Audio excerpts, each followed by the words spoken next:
Hola, di episode potongan sinema kali ini, saya akan membahas film berjudul Forever Rich. Film dari negara Belanda ini mengisahkan tentang rapper yang sedang naik daun. Film Forever Rich bercerita tentang kehidupan seorang rapper muda bernama Richie. Ia melewati berbagai perjalanan agar dapat menjadi rapper terbaik di Belanda. Pada suatu malam, Richie dan temannya dirampok oleh sekelompok pemuda tak dikenal yang mengambil jam kesayangannya. Tidak hanya itu, perampok tersebut juga merekam kejadian itu dan mengunggah hasil rekamannya ke media sosial. Richie merasa dipermalukan dan reputasinya sebagai rapper telah hancur. Ia khawatir karirnya sebagai rapper akan berakhir karena peristiwa perampokan yang menimpanya. Soalnya, rapper itu harus terkenal nakal dan pemberani. Untuk memperbaiki namanya, Richie pun mencari perampok itu. Secara kebetulan, perampok itu membawa handphone milik temannya. Mereka pun melacak perampok itu dan menemukannya. Tapi, Richie ini memang rapper yang baik.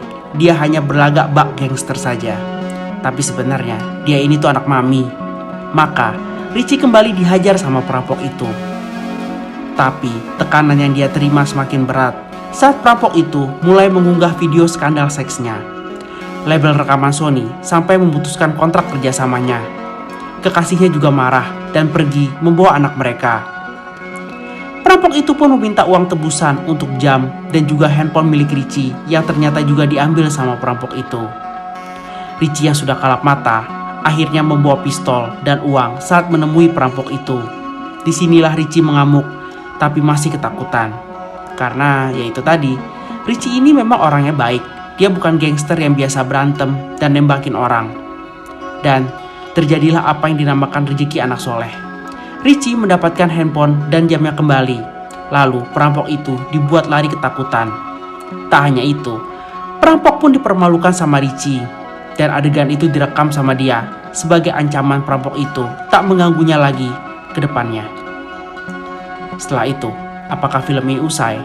Tentu enggak dong. Setelah ini, baru adegan yang paling bagus menurut saya.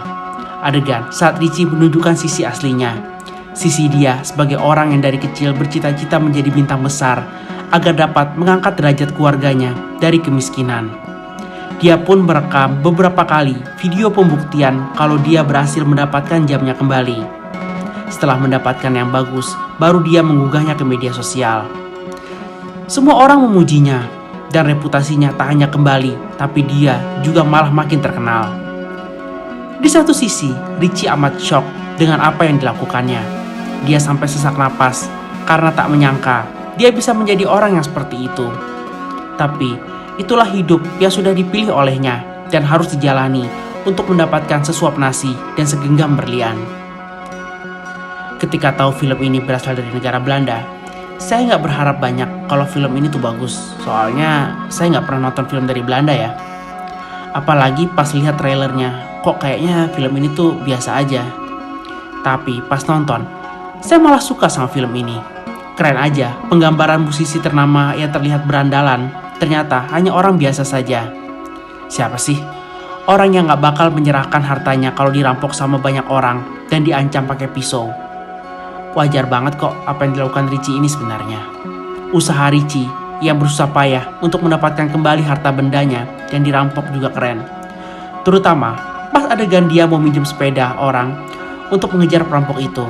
Tapi malah mata dia disemprot merica sama pemilik sepeda yang tak mengenalinya.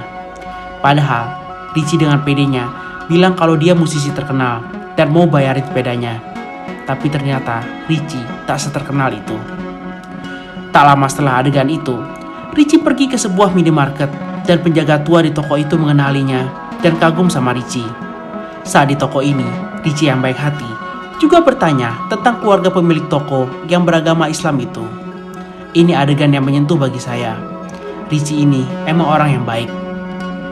Film Forever Rich ini ada film panjang dari Belanda yang diproduksi pertama kali oleh Netflix. Mungkin setelah ini akan mulai banyak film-film dari Belanda di Netflix. Demikian potongan sinema kali ini. Jika kamu menyukai channel ini, tolong bantu subscribe, share video ini ke teman-temanmu, berikan like, komentar, dan jangan lupa untuk menyalakan tombol notifikasinya. Sampai berjumpa di episode potongan sinema lainnya. Semoga bahagiamu dimudahkan hari ini. Sampai jumpa. Bye.